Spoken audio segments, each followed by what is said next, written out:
샵 비트코인. 일론 머스크의 트위터 한 줄, 말 한마디에 비트코인은 2배 가까운 폭등과 폭락을 반복했습니다. 일론 머스크 같은 부자는 그런 공포가 없어요. 즐기는 거예요. 잃어버릴 게 전혀 없는 사람들이 가지고 노는 시장, 그 사람들이 가난한 자들을 마음대로 농락할 수 있는 시장. 가상화폐의 가치가 이렇게 외부 요인에 쉽게 출렁거리자 각국 정부의 대응도 분주해졌습니다. 먼저 지난 4월 터키 중앙은행이 가상화폐 사용 전면 금지를 선언했습니다.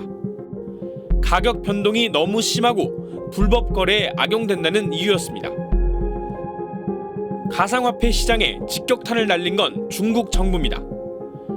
전 세계 비트코인의 65%를 채굴하는 중국에서 가상화폐 채굴과 거래가 금지됐습니다. 네이멍구 자치구의 대대적인 채굴장 단속에 비트코인과 이더리움 등의 가격이 30% 넘게 급락했습니다. 경제정책을 총괄하는 류허 국무원 부총리는 비트코인 채굴 및 거래 행위 타격을 공언했는데 국적이 없는 비트코인 대신 정부가 통제 가능한 디지털 위안화를 키우려는 의도로 분석됩니다. 미국 정부도 최근 가상화폐 거래를 적극 감시하기로 했습니다. 미국 재무부는 먼저 $10,000 이상의 거래는 반드시 국세청에 신고하도록 해 탈세나 범죄 악용을 차단하기로 했습니다.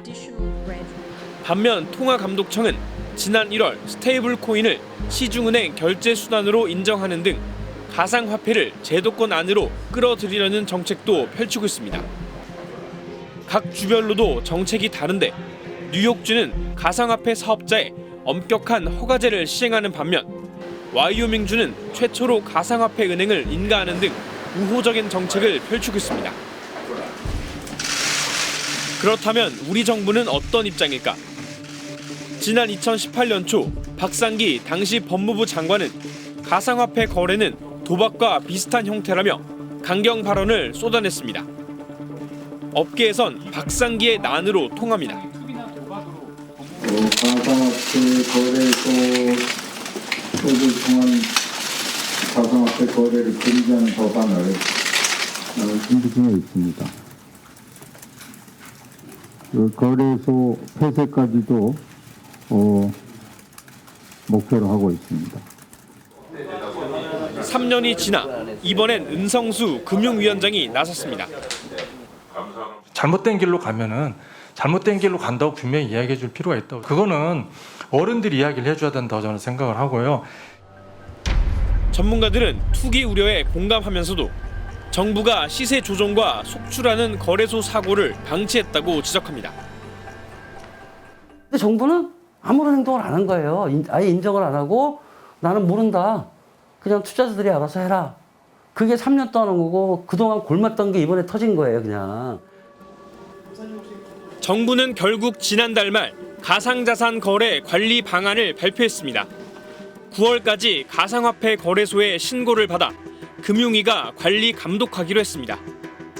또 거래소가 직접 코인을 발행하는 것과 거래소 직원들이 자기 업체에서 거래하는 걸 금지했습니다.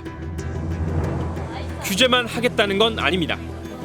과학기술정보통신부는 블록체인 산업 육성을 맡기로 했습니다.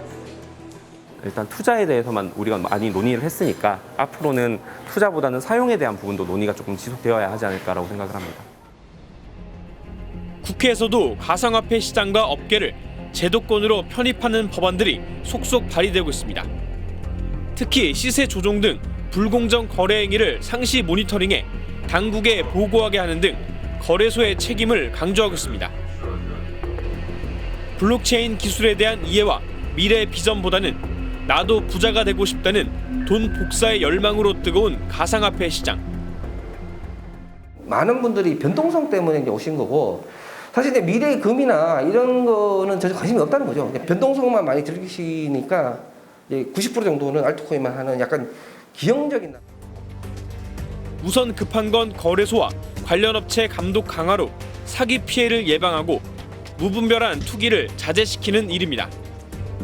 아울러 가상화폐의 사회적 가치에 대한 진지한 고민, 공론화가 꼭 필요하다고 전문가들은 지적합니다.